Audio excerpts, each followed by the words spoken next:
So many of you have been a part of my story over the years, and just so grateful for how Gateway supported my husband and I in what I'm going to tell you in a couple minutes here.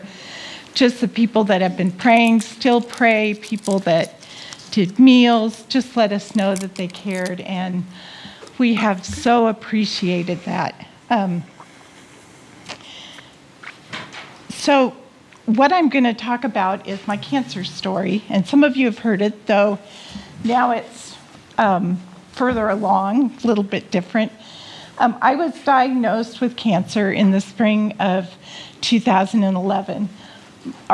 My husband's name is Rich, our son's name is John, one kiddo, and he was a senior in high school, and it was March, so he was just about to graduate, and when we realized, I had been feeling crummy, went to the doctor, liver numbers were high. When we realized that it was cancer, I just went through this whole period. Is that sounding funny? Okay, sounds like it sounds funny. I went through this whole period where I want to see my son graduate from high school. I want to see him finish college. I want to see him, and those are done. These next are not done yet, so I'll have to give him a memo here. Like to see him married, and I'd love to have grandkids, but we're not there yet. So, that was just very real fear for me, and it was a possibility. Once there was a diagnosis, we went and saw a local oncologist, and he sat both of us down, Rich and I, and he started to talk about what they had found out about the particular cancer I have. They couldn't figure out what kind of cancer it was. They couldn't find the primary site where it originated from. He said it was inoperable. They couldn't do it. It was in my liver, should have said that. Couldn't do a liver transplant. And there were 8 tumors, and one of them was about the size of my fist, big. And so he kept saying each of those, and he'd say, I can't cure you. I can't cure you. And I remember at one point looking at him and saying, you're not giving me any hope. And he just kept going. I can't cure you. And so Rich and I came back from that pretty devastated. Obviously, cancer is such a fear-inducing term. Nobody wants to be diagnosed with cancer. And so the last 10 years, since 2011, God has been so gracious, and we have been fighting this cancer. Mostly, I've gone to Stanford, and I'll tell you a little bit more about that. The doctors at Stanford have been amazing. I have been so grateful. Just the new technologies. If you're going to get cancer, now's a good time, because there's so many technologies out there, and they're discovering new things all the time. I wouldn't recommend it, though. So part of my fear was obviously cancer. I was really afraid of chemo because I had seen my mother-in-law and my dad go through chemo, and it was just, you think 20 years ago it was brutal. It's not as can be as bad, but it isn't necessarily as bad today. And we started, so let me see. I lost my train of thought here. So we got referred to a doctor at Stanford. He was a breast cancer specialist. And I had breast cancer previous to that that's completely unrelated. And I remember sitting outside his office thinking, I don't even know why I'm here. I don't have breast cancer. But we walked into his office, and he had figured out from my history, he had done a lot of research, exactly what kind of tumor it was, and then they took the current biopsy, which they couldn't really use, and they how do I say that? They got it so that they figured out anyway what kind of tumor it was. And Rich and I felt like that was just such a God thing, because now they could figure out how to deal with it. And so now I'm at the last 10 years, and I thought you might be interested, maybe not, in the things I've been through in the last 10 years. 8 operations, 8 embolizations. That's where they take the tumor and they block off all the little blood vessels, and then they really go in strong with either chemo or radiation. 4 cryoablations, that's where they freeze the tumors. 2.5 years of immunotherapy. And immunotherapy is a fairly new thing, really interesting. I think most people are familiar with chemo, how toxic it is. Very toxic. It kills, all kinds of cells, including good ones. Well, the idea behind immunotherapy is that it basically uses your system to fight the chemotherapy. It isn't toxic, though sometimes the side effects can be rough, but it's a whole different thinking in how to fight cancer. I've been through chemo 3 times. I've had about 30 to 40 scans. And one of the fears I have dealt with in all those years was that, well, it was in my liver. And as long as it stayed in my liver, I felt like, okay.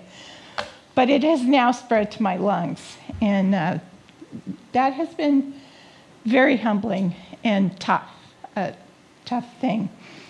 The latest test that they're using is called, the company's name is Natera. The test name is called Signatera. And they take the tumor DNA and somehow they figure out if the cancer is growing in your blood. Is that right? Yeah, I think that's right. So that then that will predict if it's going to start really growing in your body. It's pretty amazing stuff they're doing now.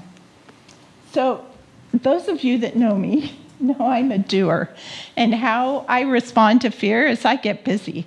Might clean the kitchen, might go for a walk, might, not necessarily deal with what I'm feeling. And so I want to take you to the Word. You can go ahead and look up Lamentations 3, 20 to 23. If you have a Bible or your phone, there you go.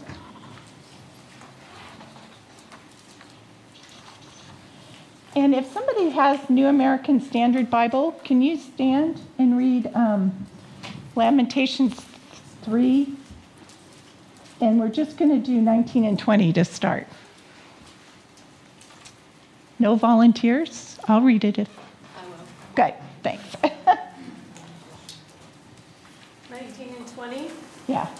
Remember my misery and my homelessness, the wormwood and bitterness. My soul certainly remembers and is bent over within me. Thank you. So this is from the book of Lamentations. They think that the speaker is Jeremiah, though there's some controversy about that. And it has to do with the captivity of Jerusalem by the Babylonians. And it was very brutal, the things they did to the people in Jerusalem. There was pain, suffering, destruction, very rough. And so Jeremiah saw his family, probably loved ones, even himself, dealt with brutally. And so that's in front of him. And I think sometimes when we're confronted with something really tough, that's what's in front of us. That's what we see. You can go about doing other things, but that's what you see. And so the way this is written, it goes on to verse 21. I'm going to have somebody read a couple more verses in a second. But it sounds like Jeremiah standing there looking at Jerusalem and all that's going on, and then he turns around and says, "Yet this I call to mind, therefore I have hope." And that may have been what happened to him, but it may not. For me, sometimes I have to consciously prepare my mind before God. And I don't necessarily always have peace with some of these phone calls I get, or, I look at the radiologist's report and a tumor's back, or whatever it may be. Okay, so can I have somebody read same chapter, verses 21 through 23? Somebody volunteer? Yeah. Yet this I call to mind, and therefore I have hope. Because of the Lord's great love, we are not consumed. For his compassions never fail. They are new every morning. Great is your faithfulness. And this, when we were told by the oncologist that he couldn't cure me, and basically there was no hope, these were the verses that I looked at the next morning. And it causes you to have hope. Because of the Lord's great love, we are not consumed. His compassions never fail. I knew that he was with me and that he would walk with me every step. I think a couple of things that were really struck by these verses was that when you look at the first couple of verses where he's looking at the bitterness and the gall, and then he turns, the situation in Jerusalem with Babylon has not changed at all. He's in exactly the same place. But he's changing his perspective, and he's choosing just to focus on God and God's sufficiency. And I need to point out here that this isn't a Pollyanna kind of thing, that my cancer, it hasn't gone away. I haven't been healed. That would be wonderful. I'm still fighting and fighting hard. But the difference is God's presence, and it makes all the difference. So, one thing, okay. So, I so appreciated the music with Jen this morning, because the one thing that has really helped me, well, more than one, the word has many things, but one of the most important things is Christian music. And I can't sing on key unless I'm next to somebody who's on key. I don't play an instrument. I'm just not a musical person. But I have been so ministered to by Christian music. And I want to encourage you that if you find a fear coming back, if you can, either listen to Christian music on the radio, or if you can take out 15 minutes and sit in your favorite chair and just really worship. I so appreciated how Jen led music, and just, I have a few suggestions here, but she did most of them this morning, so there you go. Not just hear the words, but listen. Take them in, let them become your own. Change the pronouns. If it says, great is thy faithfulness, change to great is your faithfulness. My Father. Think about what that means, that God is my Father. Visualize. If there's something, have a visual picture, if you can, of God as your Father. Sing loud if you want. Dance. Close your eyes. Perhaps there's something to confess. All those different things. And if you can include scripture, that's absolutely great. Obviously, these verses that I read go into the song, Great is Thy Faithfulness, which is my favorite hymn. But I want to say, too, that sometimes you'll be doing something completely unrelated, and all of a sudden, like the Natera blood test, that would come up, and I'd start to think about that again. And then I just, in my mind, say, God, this is yours. And there are times when we just have to recommit, that for me, the fear can come back, especially since, basically I have a terminal disease, and I know that. Obviously, I don't know God's timing. He's been so gracious. But, the fears do come back. And so there's just a time of re-releasing to God. Now, there are probably people at your table that are a lot more digitally savvy than I am, and they probably know a lot more about where to get Christian music. But radio stations, K-Love, Air One, Comcast, if you have Comcast TV, it's station 935. It's their Christian station, Sirius XM, The Message. I like YouTube music because you can get all sorts of different combinations of things, Pandora, just different ways that you can listen to music. And I have a list of songs that I will go back to and that have meant so much. And I think maybe I'll have you sort of raise your hands if you've heard of these or if you, yeah. And when I say who it's by, that's the person singing it. I'm not saying who wrote it. Blessings, Laura Story. I have Blessings. There are two Even Ifs. Even If by Cutlass and Even If by Mercy Me. And Mercy Me deals a lot with healings. Yeah, great. Good, Good Father by Chris Tomlin just causes you to worship. I Will Lift My Eyes by Bebo Norman. Not that many for that one. Just Be Held by Casting Crowns. You know, when your whole world's falling apart, just be held. Praise You in This Storm by Casting Crowns. Still, Isaiah 41:10 by Hillary Scott. She's part of Lady Antebellum.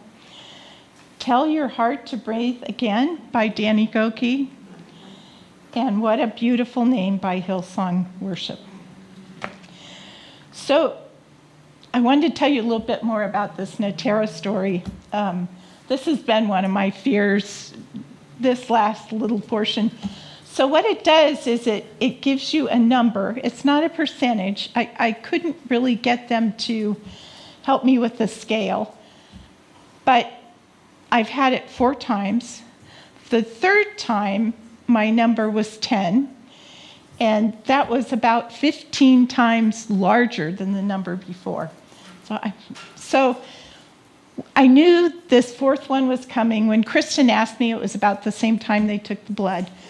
And normally it takes a couple weeks, but this time there was an error and it took them over a month. And so I just found out 2 days ago the results. And it was really challenging. I think in my brain I had decided, well, if it went to 10, it could go to 5,000, you know, and I had sort of worked myself. It was difficult. So I'm going to cry probably, but I got a call from my oncologist on Thursday, and she said, Natera came back, and the number was 0. And I just, so yeah, definitely. So, oh gosh, I just wanted to encourage you because it's a journey. You know, fear comes back, and we have to turn it over again. I wish you could do it once and it was all over, but not for me. So, thank you.